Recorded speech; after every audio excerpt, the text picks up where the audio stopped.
A massive hippo's jaws clamp down on a young lion as death seems certain, until a fearless wildlife guide throws himself into the deadly confrontation with nothing but his bare hands.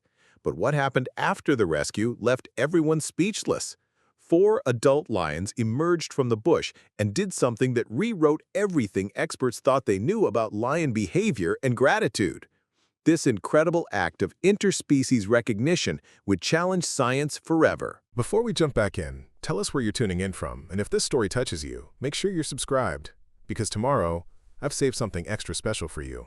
But to understand how this extraordinary moment came to be, we have to go back just 6 hours earlier to what should have been a routine morning in one of Africa's most pristine wilderness areas.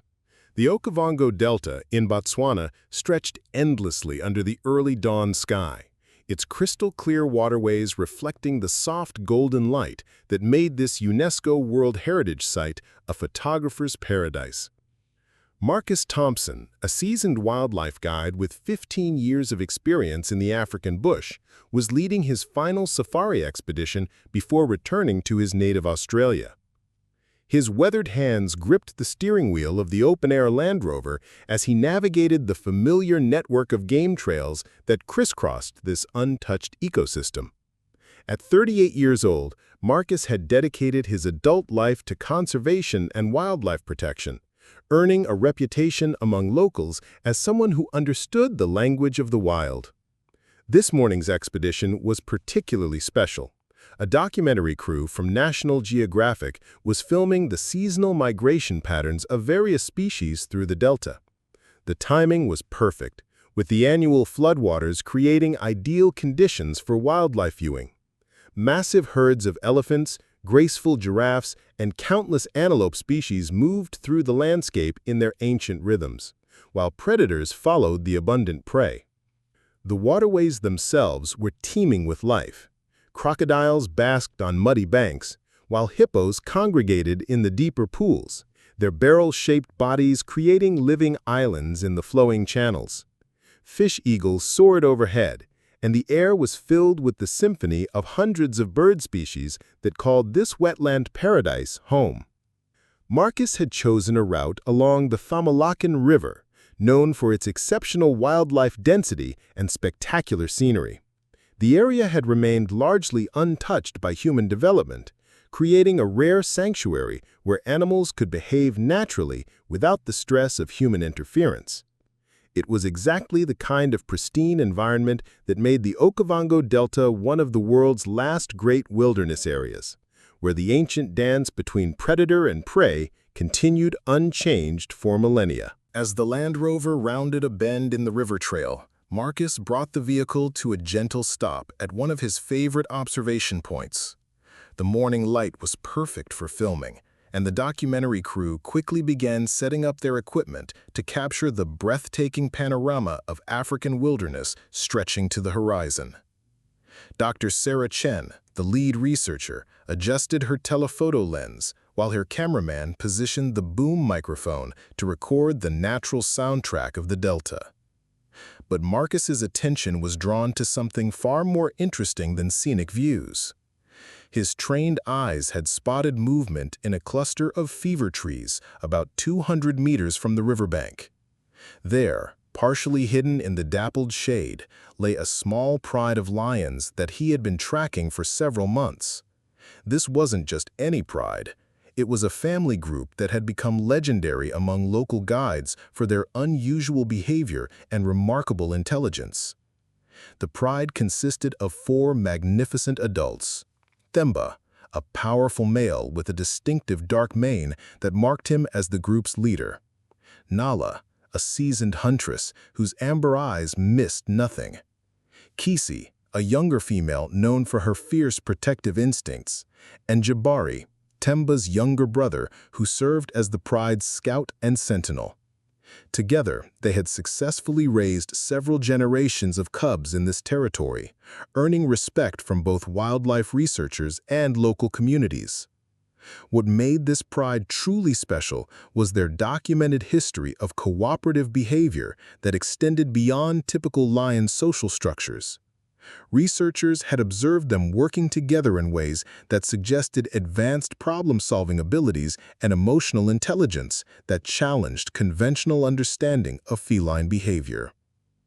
At the edge of their resting area, completely unaware of the drama that was about to unfold, played a 6-month-old cub named Simba. The young lion was the newest addition to the pride, born during the previous dry season and now old enough to begin exploring the world beyond the immediate safety of his family group.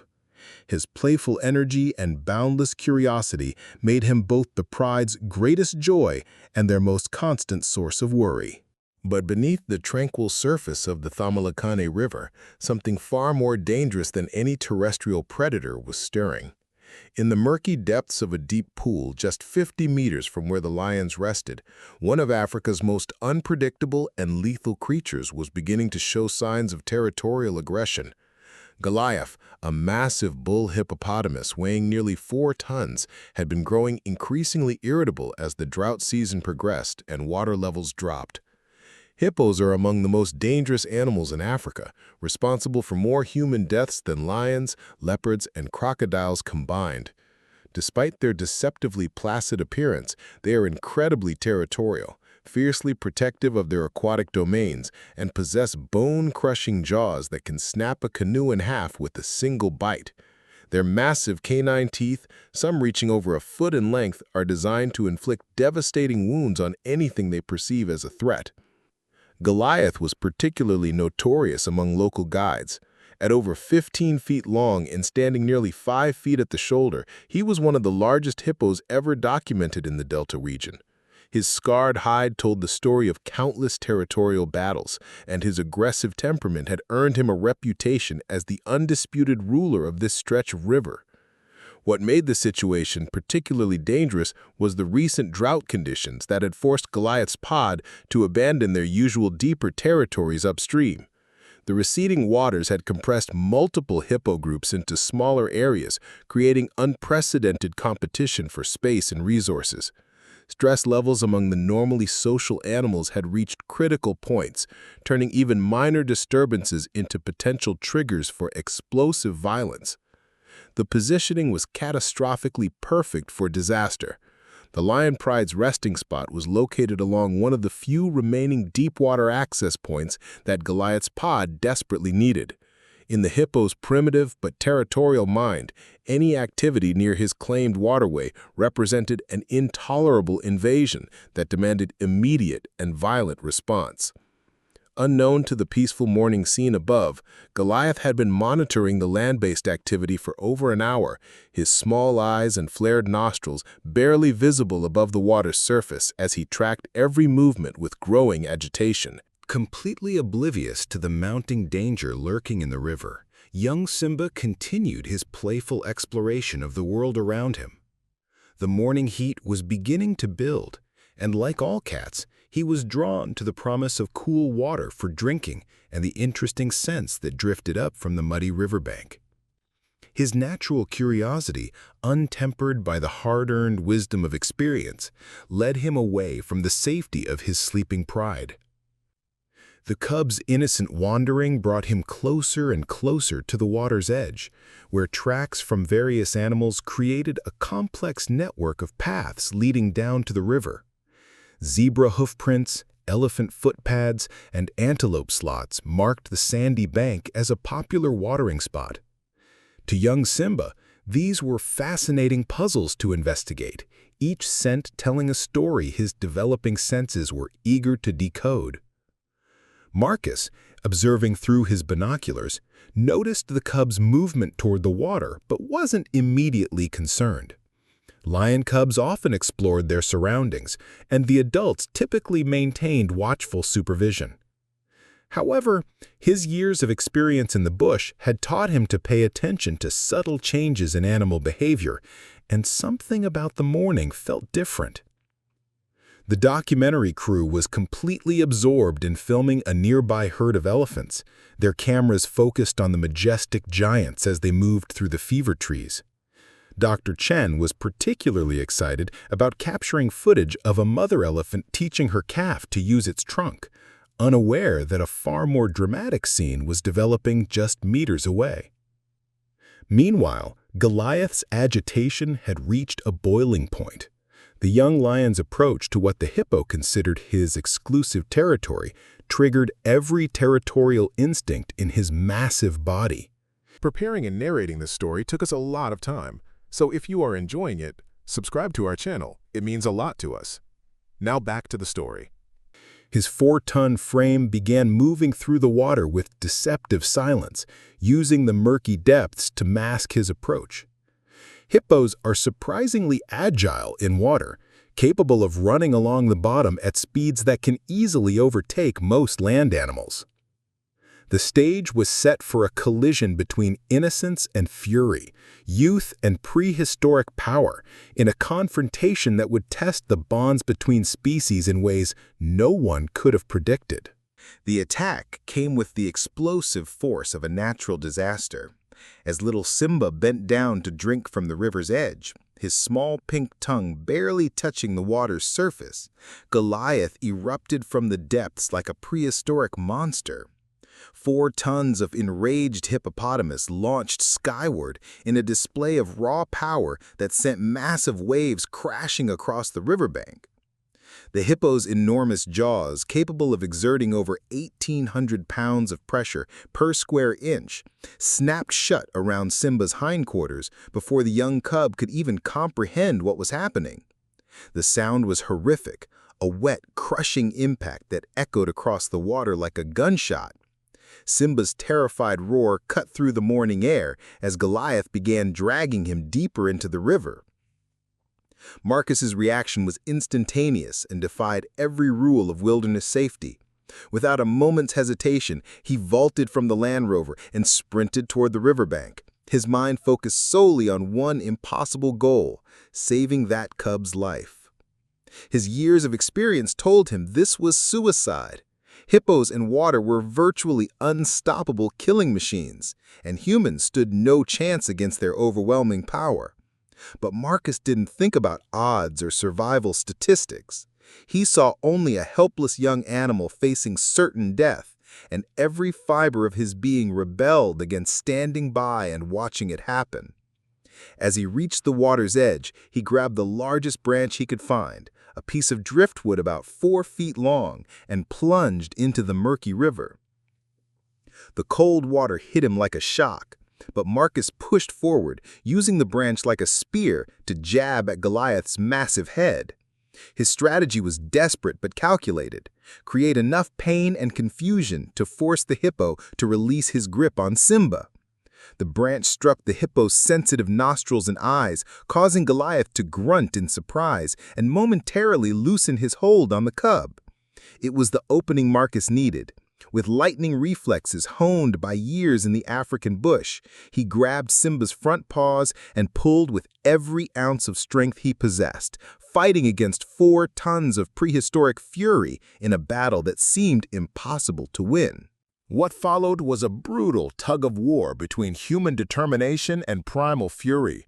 Goliath's massive jaws maintained their crushing grip on Simba's hindquarters, while Marcus pulled desperately at the cub's front legs, trying to wrench him free from certain death. The hippo's 4-ton bulk provided overwhelming leverage, and with each violent thrash of his enormous head, he threatened to tear the young lion apart. Marcus found himself being dragged deeper into the river, the murky water rising past his waist as Goliath used his aquatic advantage. The guide's boots struggled for purchase on the slippery riverbed while he fought against currents both natural and created by the hippo's massive movements. Every second in the water increased his danger exponentially. Hippos were known to attack with lightning speed, and Goliath's fury was reaching murderous levels. The makeshift weapon Marcus had grabbed proved inadequate against the hippo's thick hide and bone-crushing determination. Each jab with the branch only seemed to enrage Goliath further, causing him to clamp down harder and shake his massive head more violently. Simba's cries of pain and terror grew weaker, and Marcus realized with growing horror that he was losing this impossible battle. Desperation drove Marcus to increasingly dangerous tactics.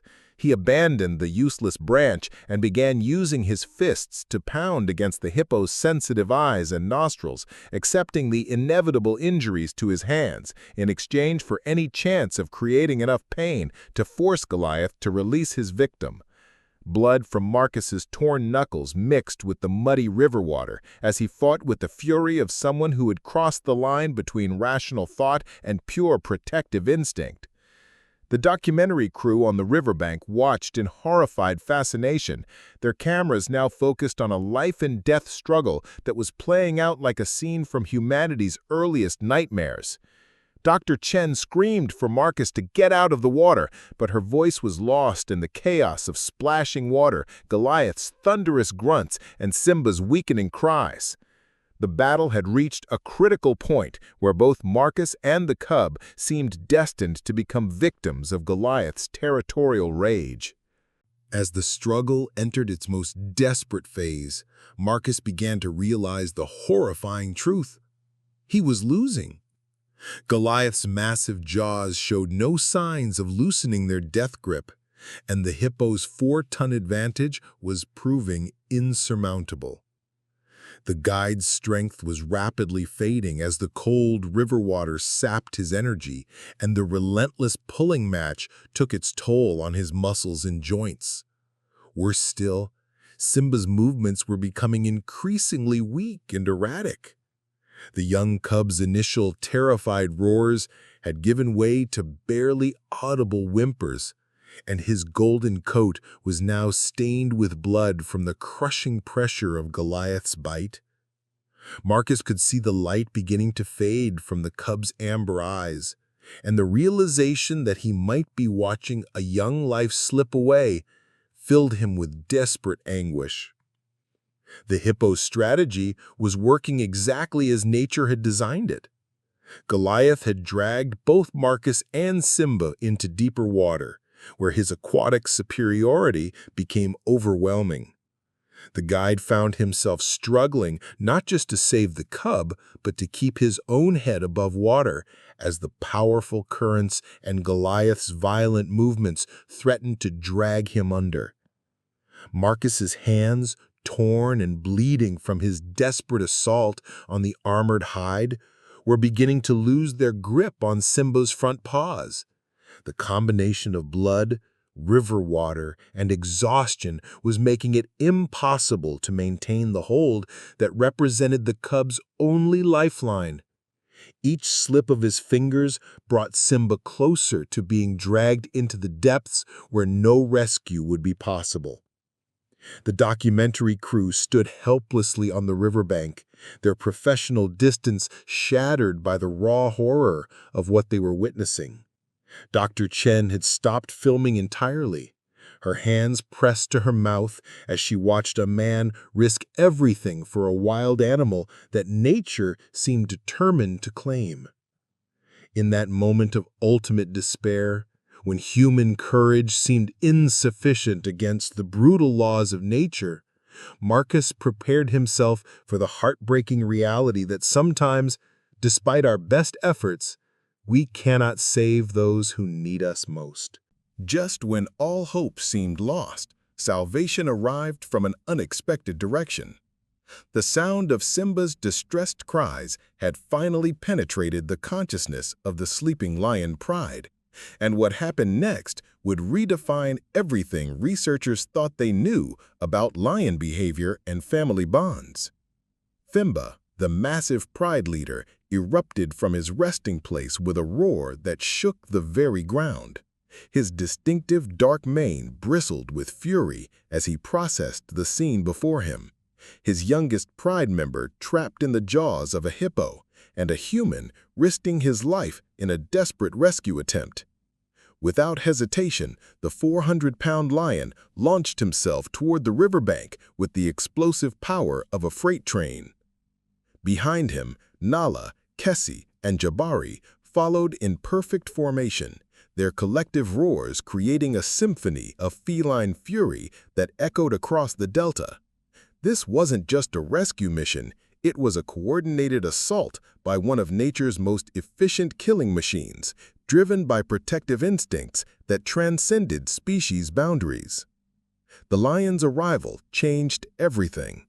Goliath, despite his massive size and territorial advantage, suddenly found himself facing 4 adult lions whose combined hunting experience had made them legends in this part of Africa. His primitive brain, focused entirely on his grip on Simba, was now forced to process multiple threats approaching from the land. Simba didn't hesitate. He plunged into the river with the fearless determination of a creature protecting his family, his powerful jaws targeting Goliath's exposed flank. The other lions spread out along the riverbank, creating a semicircle of golden fury that trapped the hippo between the water and the shore.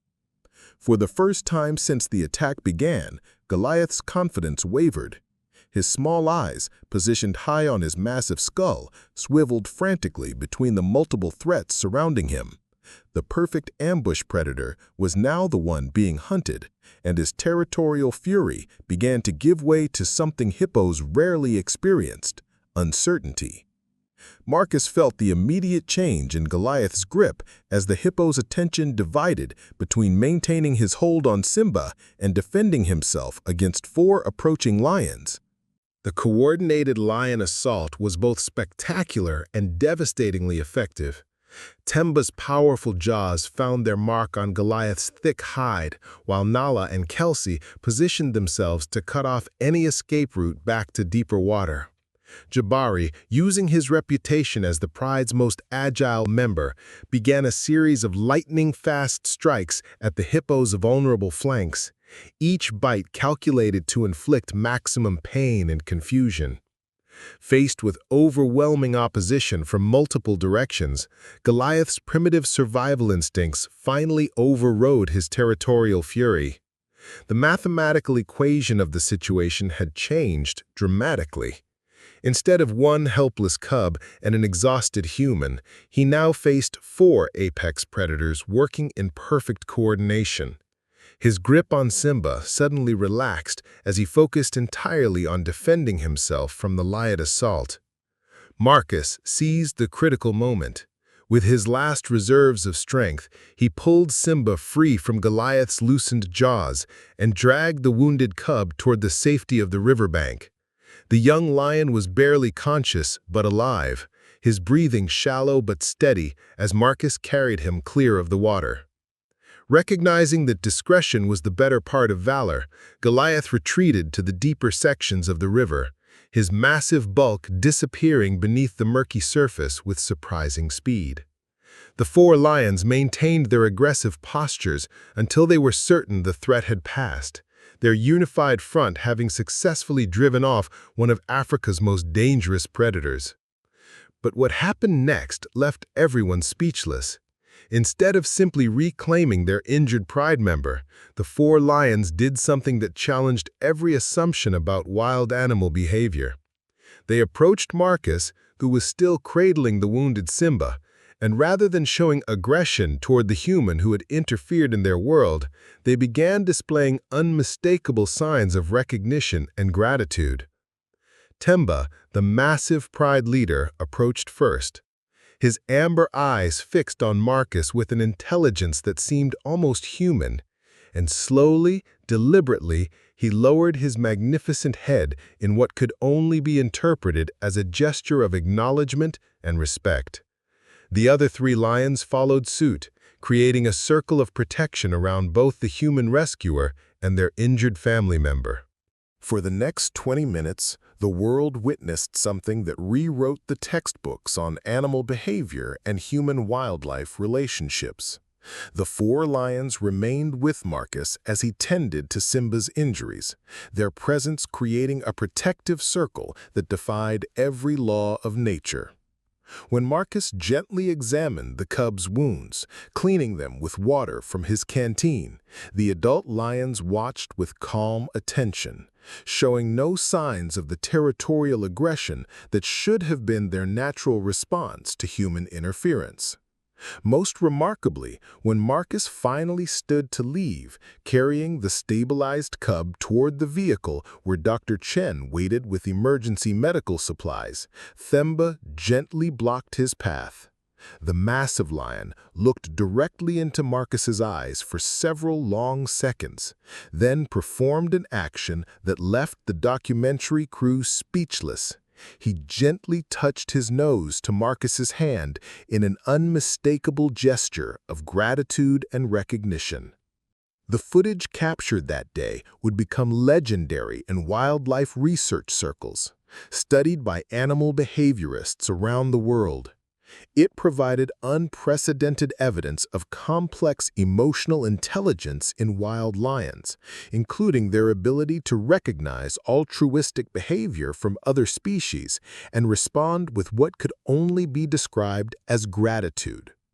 Dr. Chen's analysis would later reveal that the lions had demonstrated sophisticated understanding of Marcus's intentions, recognizing that his dangerous intervention was motivated by a desire to help rather than harm. Their response suggested cognitive abilities and emotional depth that science had previously attributed only to the most intelligent species. Marcus's heroic action that morning sparked a global conversation about the relationships between humans and wildlife. His willingness to risk everything for a creature that wasn't his own species revealed the profound connections that exist between all living beings when we choose compassion over self-preservation. The story became a powerful reminder that in our increasingly divided world, the capacity for empathy and sacrifice transcends all boundaries, species, territory, and even the ancient laws of predator and prey. Sometimes the greatest acts of courage happen not in spite of our differences, but because we recognize something fundamental that connects us all, the value of life itself. Up next, you've got 2 more standout stories right on your screen. If this one hit the mark, you won't want to pass these up. Just click and check them out. And don't forget to subscribe and turn on the notification bell so you don't miss any upload from us.